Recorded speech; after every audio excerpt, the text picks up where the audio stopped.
हनुमान जी की राम भक्ति की गाथा संसार भर में गाई जाती है। लक्ष्मण जी की भक्ति भी अद्भुत थी। लक्ष्मण जी की कथा के बिना श्री राम कथा पूर्ण नहीं है। राज्याभिषेक के बाद अगस्त्य मुनि अयोध्या आए और लंका युद्ध का प्रसंग छिड़ गया।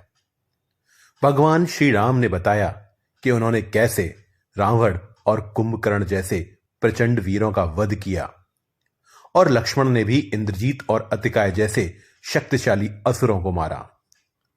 अगस्त्य मुनि बोले, श्री राम निश्चित रूप से रावण और कुंभकर्ण भी प्रचंड वीर थे, लेकिन सबसे बड़ा वीर तो मेघनाथ ही था।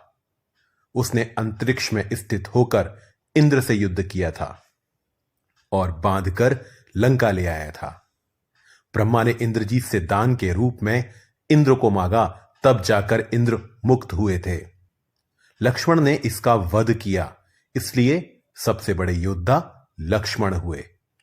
श्री राम को आश्चर्य हुआ, लेकिन भाई की वीरता की प्रशंसा से वे खुश हुए। फिर भी उनके मन में जिज्ञासा पैदा हुई कि आखिर अगस्त्य मुनि ऐसा क्यों कह रहे हैं। इंद्रजीत का वध रावण से ज्यादा कठिन था। अगस्त्य मुनि ने कहा कि प्रभु, इंद्रजीत को वरदान था कि उसका वध वही कर सकता है जो 12 वर्षों तक न सोया हो, जिसने 12 साल तक किसी स्त्री का मुख न देखा हो और जिसने 12 साल तक भोजन न किया हो। श्री राम बोले, परंतु मैं वनवास काल में 12 वर्षों तक नियमित रूप से लक्ष्मण के हिस्से का फल फूल देता रहा। मैं सीता के साथ एक कुटी में रहता था और बगल की कुटी में लक्ष्मण थे। फिर सीता का मुख भी न देखा हो और 12 वर्षों तक सोए न हो, ऐसा कैसा संभव है। अगस्त्य मुनि सारी बात समझकर मुस्कुरा गए। प्रभु से कुछ छुपा है क्या भला। दरअसल सभी लोग सिर्फ श्री राम का गुणगान करते थे, लेकिन प्रभु चाहते थे कि लक्ष्मण के तप और वीरता की चर्चा भी अयोध्या के घर घर में हो। अगस्त्य मुनि ने कहा, तो क्यों न लक्ष्मण जी से पूछा जाए। लक्ष्मण जी आए। प्रभु ने कहा कि आपसे जो पूछा जाए उसे सच सच कहिएगा।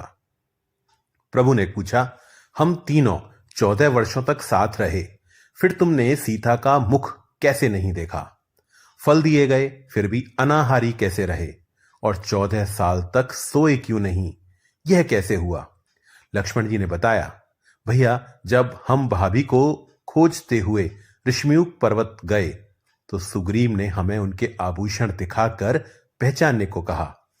आपको स्मरण होगा कि मैं तो सिवाय उनके पैरों के नूपुर के कोई आभूषण नहीं पहचान पाया था, क्योंकि मैंने कभी भी उनके चरणों के ऊपर देखा ही नहीं। 14 वर्ष नहीं, सोने के बारे में सुनिए। आप और माता एक कुटिया में सोते थे। मैं रात भर बाहर धनुष पर बाण चढ़ाए पहरेदारी में खड़ा रहता था। निद्रा ने मेरी आंखों पर नियंत्रण करने की कोशिश की, तो मैंने निद्रा को अपने बाणों से भेद दिया। निद्रा ने हार स्वीकार की और वह 14 साल तक मुझे स्पर्श नहीं कर पाई। लेकिन जब श्री राम का अयोध्या में राज्याभिषेक हो रहा होगा और मैं उनके पीछे सेवक की तरह छत्र लिए खड़ा रहूंगा, तब वह मुझे घेरेगी। आपको याद होगा, राज्याभिषेक के समय मेरे हाथ से छत्र गिर गया था। अब मैं 14 साल तक अनाहारी कैसे रहा। मैं जो फल फूल लाता था, आप उसके 3 भाग करते थे। एक भाग देकर आप मुझसे कहते कि लक्ष्मण, फल रख लो। आपने कभी फल खाने को नहीं कहा। फिर बिना आपकी आज्ञा के मैं उसे खाता कैसे। मैंने उन्हें संभाल कर रख दिया।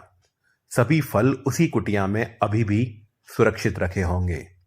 प्रभु के आदेश पर लक्ष्मण जी चित्रकूट की कुटिया में से वे सारे फलों की टोकरी ले आए और दरबार में रख दिया। फलों की गिनती हुई तो 7 दिन के हिस्से के फल नहीं थे। प्रभु ने कहा, इसका अर्थ है तुमने 7 दिन तो आहार किया था। लक्ष्मण ने 7 फल कम होने के बारे में बताया कि उन 7 दिनों में फल आए ही नहीं। प्रथम, जिस दिन हमें पिताश्री के स्वर्गवासी होने की सूचना मिली, हम निराहारी रहे। जिस दिन रावण ने माता सीता का हरण किया, उस दिन फल लाने कौन जाता। जिस दिन समुद्र की साधना कर आप उनसे राह मांग रहे थे, या फिर जिस दिन आप इंद्रजीत के नागपाश में बंधकर दिन भर अचेत रहे, जिस दिन इंद्रजीत ने मायावी सीता को काटा और हम शोक में रहे, जिस दिन रावण ने मुझे शक्ति मारी, और सातवां जिस दिन आपने रावण वध किया। इन दिनों हमें भोजन की सुध कहां थी। विश्वामित्र मुनि से मैंने एक अतिरिक्त विद्या का ज्ञान लिया था, बिना आहार किए जीने की विद्या। उसके प्रयोग से मैं 14 साल तक अपनी भूख को नियंत्रित कर सका, और जिससे इंद्रजीत का वध हुआ। भगवान श्री राम ने लक्ष्मण जी की तपस्या के बारे में सुनकर उन्हें हृदय से लगा लिया।